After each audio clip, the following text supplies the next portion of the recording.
Voy a presentar a Sergio de la Llave, aunque probablemente no haría falta, al menos para los locales, porque juega en casa.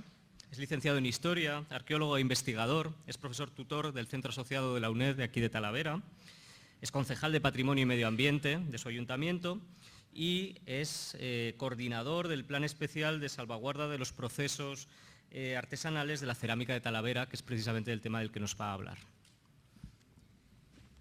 Vale, muchas gracias, Chema. Me vais a permitir que me tome la pequeña licencia de agradecer a la organización, al Ministerio y a su magnífico equipo por hacer posible este encuentro y evidentemente por contar no solo con Talavera, sino también conmigo para ofrecer esta pequeña exposición. Una exposición que ya hace un mes, en el segundo simposio celebrado en Cartagena, en ICOMOS, estuvimos adelantando algunos aspectos de este plan de salvaguarda, en el cual avanzábamos un poco cuáles eran los criterios que habíamos adoptado a la hora de elaborarlo, ¿no? Pero hoy sí que es cierto que es una buena ocasión para hacer, digamos, un primer avance del contexto general del plan de salvaguarda. Un plan que, evidentemente, está aún en desarrollo. Es más, la parte, digamos, que a mí particularmente más me interesa, ¿no? O por lo menos en la cual mayores expectativas me ofrece, es ya el desarrollo de las reuniones de trabajo, las mesas, digamos, sectoriales, las cuales ya vais a ver un poco más adelante cómo lo queremos distribuir, y en las cuales ya la comunidad portadora pues, podrá ofrecer opiniones al respecto en cuanto a las líneas de acción. Ya veréis que hay medidas a corto, medio, largo plazo, de carácter transversal, de un carácter general, etc. Pero bueno, antes de nada sí que me gustaría hacer una pequeña introducción al respecto. Como bien sabéis, los procesos artesanales de elaboración, tanto de la cerámica de Talavera de la Reina, del Puente del Arzobispo, de las poblaciones de Tlaxcala y Puebla en México, pues fueron declarados como patrimonio inmaterial de la humanidad, es decir, insertos dentro de lo que es la lista representativa de patrimonio cultural inmaterial de la humanidad en diciembre de 2019, circunstancia por la cual también hoy estamos aquí para conmemorarlo, y previamente, en el caso de Talavera y el Puente del Arzobispo, habían sido declarados por parte del Gobierno regional como bien de interés cultural. Es cierto que ha sido un largo proceso y en este proceso sí que quiero poner en valor la enorme acción y trabajo que se ha desarrollado por parte de una parte de la comunidad portadora, que es una asociación que se llama Tierras de Cerámica y que desde luego se ha hecho un trabajo encomiable en todos los sentidos y que desde luego para el equipo de trabajo ha sido toda una referencia, y desde aquí trasladar pues mi enhorabuena, mi agradecimiento desde luego a todas las partes que os veo, a Pilar, a Mae, a Elena y a otras personas que nos acompañan por esa gran aportación que habéis hecho a la ciudad. Una de las singularidades que tiene esta manifestación es que ha sido precisamente pues, la primera técnica vinculada a una artesanía, y que se trata además del primer reconocimiento de carácter binacional y de carácter internacional, ¿no? Que estamos hablando de una declaración entre España y México. ¿Y qué es lo que se intenta proteger, o qué es lo que estamos protegiendo más bien? Porque yo creo que es una acción que ya se está llevando a cabo. Pues bueno, al final los procesos artesanales es todo un conglomerado, un conjunto de oficios pues, que aunan conocimientos, tradiciones, memoria oral, temas decorativos, tradiciones vinculadas a la producción cerámica, diferentes aspectos culturales, antropológicos, y por no, digamos, entrar en detalle de lo que es los procesos artesanales, sí que os voy a poner un pequeño vídeo de 1 minuto y medio para dar un poquito de luz al respecto sobre cuál es el proceso de una forma muy resumida y saltando a algunos otros procesos.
Vale, disculpad. Bueno, pues de una forma muy resumida, como ya he dicho, esos son más o menos los procesos artesanales. Bien, entrando un poco ya en lo que es en materia, ¿qué es el PES, ¿no? ¿Qué es el plan de salvaguarda o el plan de salvaguardia que estamos desarrollando? Bueno, pues al final no deja de ser una estrategia, una hoja de ruta que lo que pretende, evidentemente, es implementar toda una serie de medidas de carácter transversal con diferentes programas, con diferentes planes, ¿no? Que se ejecutan a diferentes, digamos, cronogramas para asegurar, ¿no? Asegurar, por una parte, lo que es la pervivencia de una manifestación cultural, que son todos estos procesos que he comentado, y también una serie de funciones sociales que están íntimamente vinculadas con la comunidad portadora, ¿no? De igual modo, todo esto es dinamizar esa articulación social, evidentemente, para afianzar una identidad referenciada y muy vinculada a esa comunidad portadora, tanto de carácter individual como colectiva, ¿de acuerdo? Y por ello, pues lo que se procura es pues, generar procesos de recuperación, protección y también de divulgación, porque sin la divulgación probablemente no llegamos a asegurar la pervivencia, ¿no? Para ello, pues evidentemente es trascendental pues, realizar un enorme ejercicio de reflexión, ¿no? Que es el que hemos estado llevando a cabo, y de introspección también de lo que es la comunidad portadora. Y para ello, evidentemente, el PES pues, no deja de ser pues, un medio que está pues, íntimamente vinculado para garantizar esa pervivencia de los procesos. Para ello, como bien sabéis, todo plan de salvaguarda es necesario que sea una herramienta consensuada, ¿no? Entre la comunidad portadora, administraciones públicas, diferentes estratos de la sociedad civil, entidades, agentes relacionados, que de un modo u otro pues, se organizan pues, para gestionar, proteger y divulgar este patrimonio, ¿no? Y al final el documento se materializa en diferentes iniciativas, proyectos, programas, planes que veremos de una forma muy resumida más adelante, ¿no? Evidentemente tenemos que entender este documento como una oportunidad que no es sencilla. Redactar un plan de salvaguarda no es fácil, más si cabe cuando tenemos muchos agentes sociales dentro de lo que es el tablero de juego. Y la idea es pues, transitar hacia un modelo de un desarrollo más sostenible. No me refiero a la sostenibilidad tanto medioambiental, sino sostenibilidad sobre todo para la comunidad portadora, para que sea sostenible económicamente, culturalmente hablando y sobre todo también inclusivo, ¿no? Por tanto, lo que se pretende es conservar esas técnicas artesanales, darle visibilidad y transmitir esos valores mediante diferentes cauces. Para el desarrollo del plan especial, en nuestro caso, en el de Talavera de la Reina, hemos adoptado una serie de criterios, ¿no? Una serie de criterios, por una parte, unos compromisos que hemos querido mantener en toda la filosofía del documento, unos criterios también a la hora de elaborar un buen diagnóstico, que esto no es una tarea sencilla, de nuestros procesos, para luego, evidentemente, redactar un plan de acción y luego hacer una buena labor de seguimiento y también una buena labor de implantación. Hablaba antes de criterios, ¿no? Pues en esos criterios estaban unos compromisos. Hoy día yo creo que no podemos dar la espalda a compromisos cuando hablamos de objetivos de desarrollo sostenible, que estaréis pensando, pues esto está un poco lejos del plan especial. Pues no, y tampoco de la estrategia de la Agenda 2030 de Castilla-La Mancha. Hemos querido que estén alineados los objetivos y os puedo mencionar, pues, por ejemplo, cuando buscamos un trabajo decente y un crecimiento económico para la propia comunidad portadora, para los artesanos, ¿no? Para los talleres, o cuando intentamos trabajar en la reducción de la desigualdad, por ejemplo, en el trabajo de los talleres entre hombres y mujeres, ¿no? También cuando hay diferentes niveles de desarrollo económico, o también cuando estamos hablando de ciudades y sobre todo comunidades sostenibles. Podría hablar mucho más, ¿no? En cuanto al cumplimiento de estos objetivos de desarrollo. En cuanto a compromisos, pues evidentemente la Convención de Salvaguarda, el cumplimiento del Plan Nacional de Salvaguardia y todo el corpus, digamos, legislativo existente, ya sea de ámbito nacional o de ámbito regional. Pero también hemos querido recoger en el documento pues, algunos aspectos de documentos que son más novedosos, ¿no? Como puede ser el Libro Verde del Patrimonio Cultural Europeo, que como sabéis algunos fue publicado el año pasado, o recientemente la Agenda Urbana de Talavera, que es, digamos, la agenda de cumplimiento de los objetivos de desarrollo, donde tiene también protagonismo las manifestaciones inmateriales, ¿no? Y también sabemos, por coordinación con la propia Junta de Comunidades, que de un modo u otro, pues también los procesos artesanales estarán obligatoriamente en ese futuro plan estratégico de artesanía, que si todo va bien, pues saldrá a la luz durante el primer semestre o durante la primavera del año que viene. Como objetivos, pues yo creo que son claros, ¿no? Podría hablar de relevo generacional y podría hablar de muchísimas cosas. Pero bueno, a grandes rasgos tenemos una serie de objetivos generales, evidentemente, y luego otros objetivos que son específicos, ¿no? Con una serie de medidas transversales que pueden ir desde el ámbito cultural, desde el ámbito antropológico, desde el ámbito económico o social, entre otros, ¿no?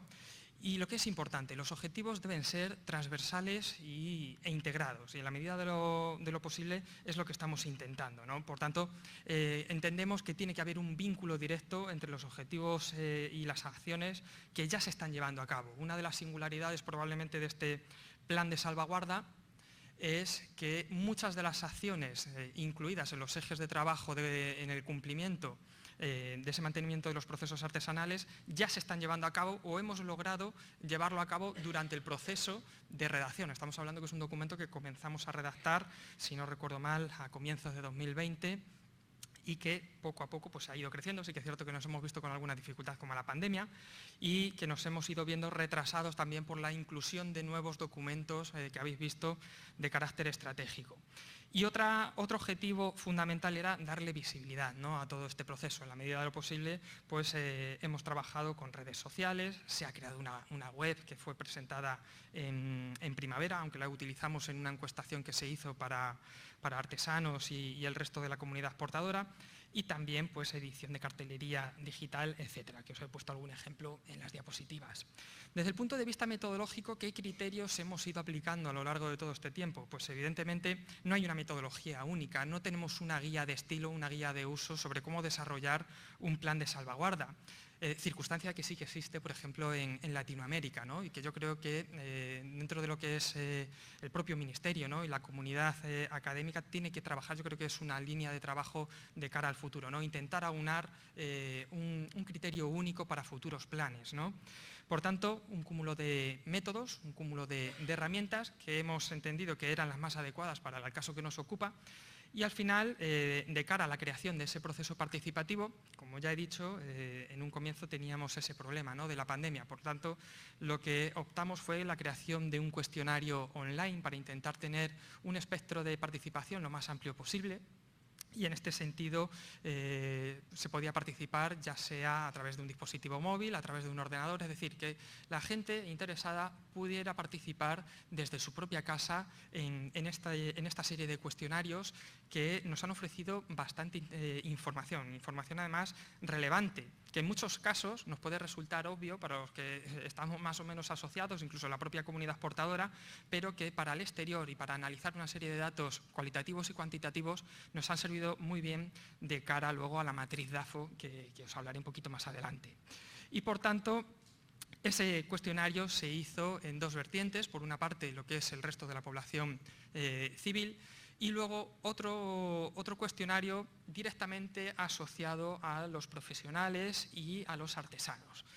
¿Y qué nos ha ofrecido? Pues información muy rica, ¿no?, en el sentido sobre los usos, las compras, los índices, el sexo, quién compra más, si los hombres o las mujeres, cerámica, las medias de edad, medidas que se han ido sugiriendo a lo largo de estos cuestionarios, recuerdos, etcétera. Y os puedo hablar, pues, uno de los ejemplos, ¿no?, de los resultados que nos ha ofrecido, que es, por ejemplo, problemas de producción, distribución y venta de la cerámica de Talavera. Pues como veis, por ejemplo, uno de los rangos porcentuales más altos ha sido insuficiente protección de marca, ¿no?, que hemos intentado en el día de ayer, precisamente mediante la creación de esta marca, pues intentar minimizar esa preocupación.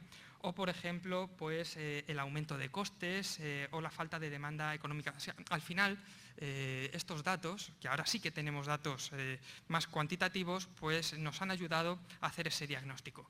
¿Quién ha hecho todo este diagnóstico? Pues evidentemente yo no me considero la persona más inteligente del mundo en esto, entonces la idea fue crear un equipo multidisciplinar, que hay profesionales de diferentes ámbitos. Precisamente el cuestionario fue realizado por un antropólogo social, y que bueno, cada uno de ellos luego ha tenido la libertad de poder luego interrogar o de hacer sus propios análisis e incluso sus propios cuestionarios de forma individual, y luego por mi parte como coordinador pues he tenido, digamos, que ir metiendo incluso la guadaña en algunas ocasiones debido pues a toda la documentación generada, ¿no?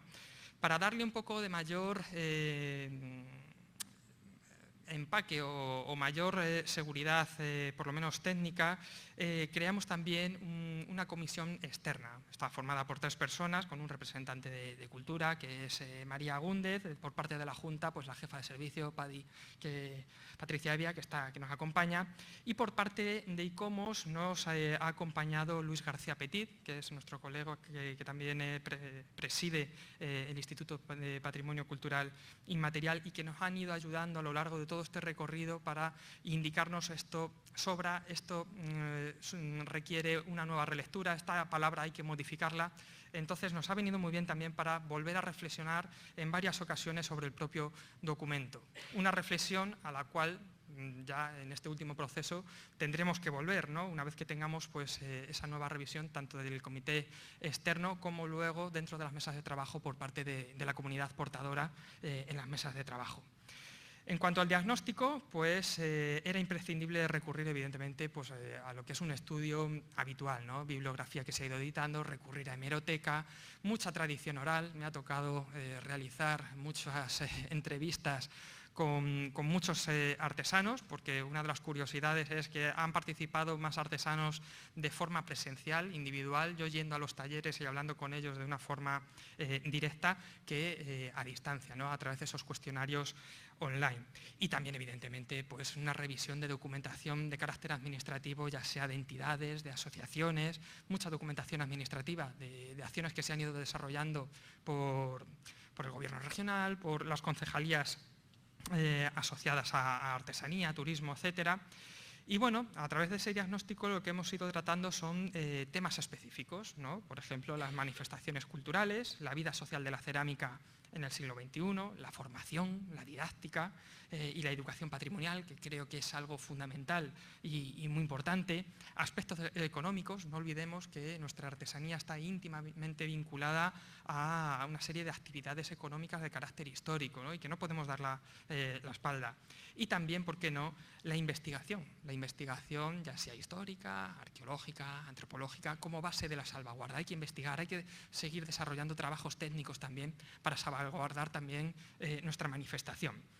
Y como resultado hemos ido desarrollando una serie de fichas a través de lo que es la herramienta DAFO, ¿no? Esas debilidades, amenazas, fortalezas y oportunidades, y hemos ido desarrollando pues, fichas más individualizadas, ¿no? Fichas que hemos ido aplicando, pues, por ejemplo, al sector artesano, a la didáctica y a la educación, a la difusión, a los aspectos sociales y aspectos económicos, a la investigación histórica, antropológica y arqueológica, a la propia memoria de los procesos artesanales, a la investigación y al desarrollo, a las relaciones territoriales e institucionales, al régimen de visitas que se desarrolla en la propia ciudad, la presencia de cerámica en la calle, que para nosotros es tan importante y cada vez más, o cómo interpretamos o cómo tenemos a día de hoy los espacios museísticos e interpretativos, ¿no? Como ya veréis que hay cosas muy buenas y hay cosas que son mejorables. En ocasiones pues resulta difícil, ¿no? Personalmente, al ser de Talavera, podéis imaginar, este lenguaje puede ser ofensivo o muy duro, pero es que para hacer un buen diagnóstico en ocasiones tenemos que saber vernos las caras, ¿no? Poner nombre y apellido a muchos de estos problemas que tenemos a día de hoy y que intentamos dar solución con este plan o con medidas de futuro. Seguidamente, pues evidentemente conlleva la realización de un plan de acción, que yo creo que probablemente sea lo más importante del documento en sí, ¿no? El plan de acción básicamente lo que conlleva es realizar pues, toda una serie de lo que hemos denominado políticas palanca, ¿vale? Y aplicar modelos transformadores. Políticas palanca que no quiere decir que sean políticas como tal, o sea, quiere decir que puedan ser acciones palanca desde diferentes miembros de la propia comunidad portadora, ¿no? Básicamente lo que queríamos es que el plan forme parte también de la estrategia identitaria, es decir, que forme como algo propio, ¿no? En lo cual todos formamos parte. Por eso hablo yo de un reto compartido, ¿no? Es un reto de toda la ciudadanía, ¿no? De toda Talavera. De hablar de formación para el desarrollo sostenible, de seguir informando, sensibilizar y comunicar en todo momento, de impulsar la cultura, de hacer un alineamiento con la planificación local, que es algo que yo creo que estamos logrando. El hecho de que esté inserto dentro de la agenda urbana creo que es un paso a ello, y sobre todo hablar continuamente de relevo generacional. Nuestra alcaldesa yo lo había comentado, sin relevo generacional no hay pervivencia de los procesos artesanales. Podemos tomar medidas, podemos utilizar centros de interpretación, medios virtuales, etcétera, etcétera, pero si no hay gente que se dedique en el futuro a dar continuidad a nuestros procesos, desaparecerán de un modo u otro. En todo caso, dentro del plan de acción, para facilitar, digamos, esa inclusión, hemos creado, digamos, que 4 grandes ejes estratégicos, ¿no? Digamos, dentro de cada uno de esos ejes se establecen unas líneas de acción, ¿no? Por una parte, tenemos uno de los pilares que sería la promoción de la gestión pública. Actualmente tenemos 13 líneas de acción. Estas líneas de acción no están cerradas, ni mucho menos. Estas son las que hay que consensuar con la comunidad portadora y habrá que eliminar, habrá que añadir o modificar, ¿no? En función del lenguaje que apliquemos y de las ideas que nos vayan aportando. Como veis, en cuanto a la promoción de la gestión pública, es directamente el ejercicio directo por parte de las propias administraciones de cara a esta pervivencia, ¿no? Podemos hablar, pues, de la inclusión de la ruta europea de la cerámica, ¿no? Por parte directa del ayuntamiento, contactos con la Academia Internacional de Cerámica, la inclusión dentro de la agenda urbana, la creación de un observatorio de cerámica, es decir, acciones que están directamente vinculadas con la voluntad política, con la gestión política. Pero por otra parte tenemos un segundo eje, ¿no? En el cual hablamos de un impulso de modelo económico, social, cultural y medioambiental sostenible, ¿no? De momento tenemos otras 26 acciones en las cuales hablamos ya de medidas tanto genéricas como específicas, ¿no? Podemos hablar de acciones económicas, pues, por ejemplo, esa lucha, ¿no? que había mencionado, por ejemplo, Tomás Salía con el tema del IVA, el IVA de los artesanos. Yo creo que es uno de los grandes caballos de batalla, el desarrollo de acciones turísticas, por ejemplo, incentivar esas acciones de los talleres visitables que por parte de Tierras de Cerámica se está haciendo. Yo creo que es verdaderamente interesante esa acción y hay que seguir reforzándolo. El desarrollo de un espacio coworking para esos artesanos que acaban de salir de su proceso de formación inicial y tienen enormes dificultades desde el punto de vista económico para hacer una inversión fuerte, para adquirir, por ejemplo, un horno y una infraestructura para montar su propio taller, pues vamos a intentar crear espacios comunes y facilitar esos medios hasta que vayan, digamos, desplegando las salas y poder montar su taller de forma individual, ¿no?